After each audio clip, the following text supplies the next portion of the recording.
If you're so smart, why aren't you rich? The High-IQ Poverty Trap, Part 1.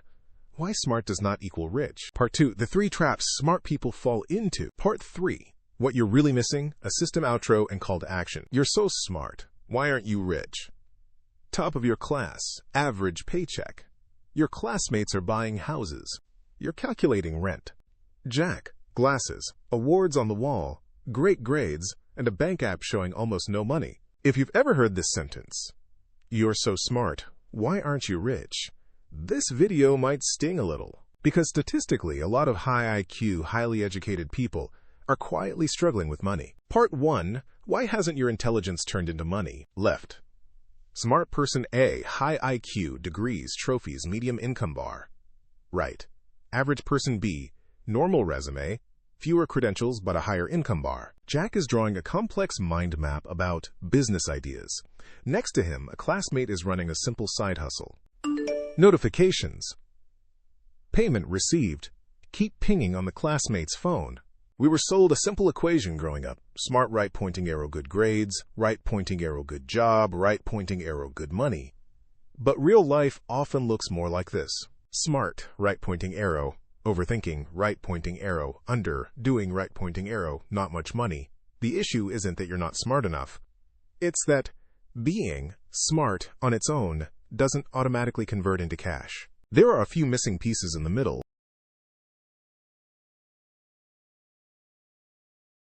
Part 2, the 3 traps of the high IQ poverty problem. Trap 1, confusing understanding with doing. Jack binges business/finance videos and books, taking notes, light bulbs popping above his head.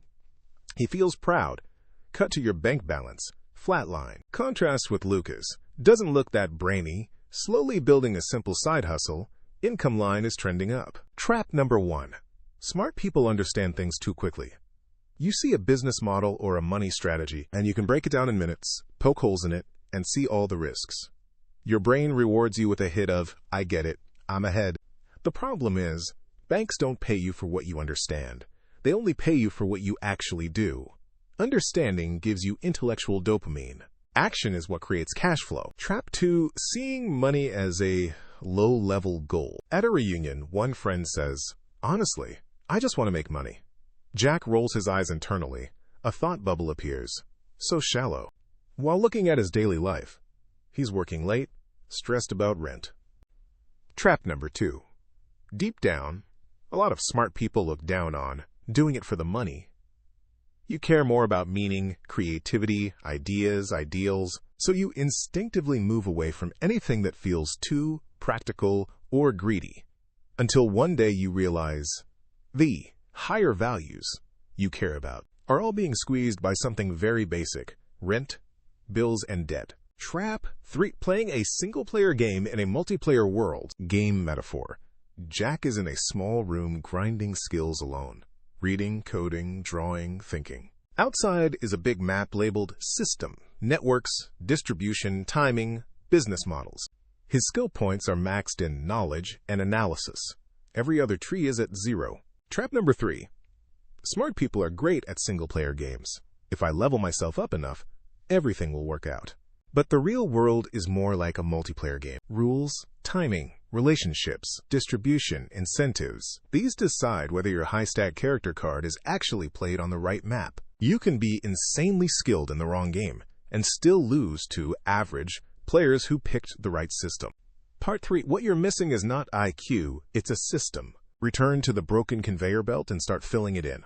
Smart right-pointing arrow. Spot opportunities, right-pointing arrow. Drop perfectionism, right-pointing arrow. Learn how to trade value, right-pointing arrow. Let compounding work, right-pointing arrow. Wealth. Each step appears with a small icon. Magnifying glass, trash can, handshake, upward curve. So the real problem isn't your intelligence. It's that you're missing something else. System sense. Intelligence is raw material. System sense is the factory that turns it into money and freedom. For most smart but broke people, this factory jams at 3 points. Bottleneck 1. Hunting for the perfect opportunity instead of running small experiments. Jack stands at a crossroads with a dozen signposts: startup, YouTube, freelancing, investing, app ideas, etc. He's paralyzed. Lucas just picks one small path and starts walking. First bottleneck. You're used to figuring everything out in your head before you move. In real-world business, small, fast experiments beat perfect plans almost every time. Instead of waiting for the one perfect idea, pick one micro-experiment and run it for 30 days. Bottleneck 2, not translating "I'm good at this" into "here's the result you get." Jack is surrounded by skills: coding, design, analysis, writing. He tries to explain them in complex language. People look confused. Contrast. Lucas with simpler skills shows a one-sentence offer. "I'll help you get X result in Y days." Second bottleneck. You might have skills other people don't, but you've never practiced one key skill, translating that into an offer. Money doesn't respond to "I'm brilliant." It responds to "here's the result you'll get." The clearer that sentence is, the easier it is for money to find you. Bottleneck 3.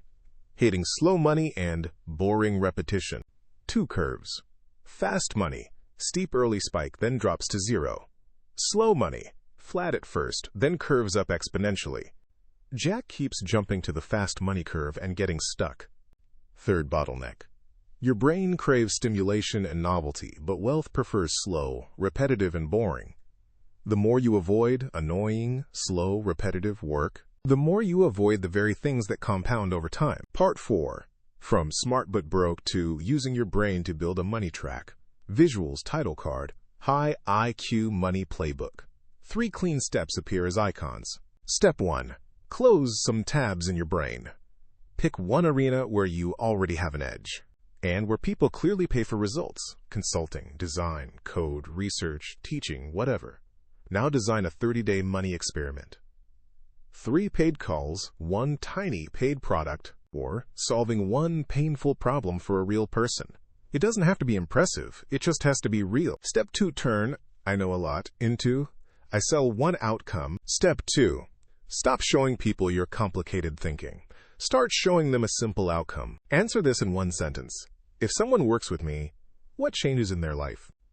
The more a complete beginner can understand that sentence, the easier it is to charge for it. Step 3, give compounding a chance. Step 3, let compounding happen. Use your big brain not to chase the next shiny thing, but to analyze, refine, and systemize the one path you chose. Intelligence is a force multiplier, but only if it's applied to the same track long enough for the curve to bend. You're so smart, why aren't you rich?